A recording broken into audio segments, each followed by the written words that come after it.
একটা বোনকে বিয়ে দিয়েছেন, তার স্বামীর বাড়িতে স্বামী একদম অচল, স্বামী পরিপূর্ণভাবে দিন আনে দিন খায়, পরিপূর্ণভাবে সংসার চালাতে হিমশিম খায়, এদেরকে আপনি জাকাত দিয়ে খুশি করতে পারেন। আপনি এদেরকে হাদিয়া স্বরূপ দিতে পারেন, হাদিয়া স্বরূপ দিয়ে এটা দিয়ে বলতে পারেন তুমি খরচ করিও, এতে করে আপনার জাকাত আদায় হয়ে যাবে। এটা আপনি তাকে বলতে পারবেন না যে তোমাকে জাকাত দিয়েছি।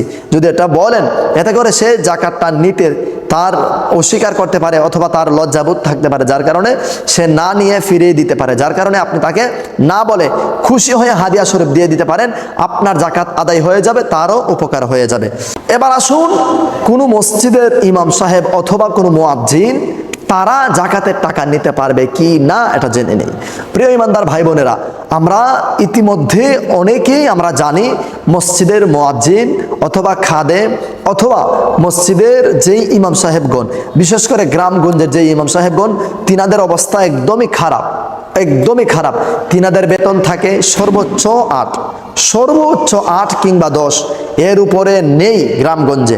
অতএব তারা যদি এই 8-10 হাজার টাকা দিয়ে তারা খরচ করে চলাফেরা করতে, নিজের মা বাবা ভাই বোন ছেলে মেয়ে, নিজে খাওয়া দাওয়া, ছেলে মেয়ের পড়াশোনা খরচ সব কিছু বহন করতে এদের অনেক কষ্ট হয়ে যায়। সেই সুবাদে একজন ইমাম সাহেবকে অথবা একজন মুয়াজ্জিন সাহেবকে অথবা এই মসজিদের খাদেম সাহেবকে এদেরকে আপনারা জাকাতের টাকা দিতে পারবেন, তারা জাকাতের টাকা গ্রহণ করতে পারবে, এতে করে তাদের কোনো অসুবিধা হবে না।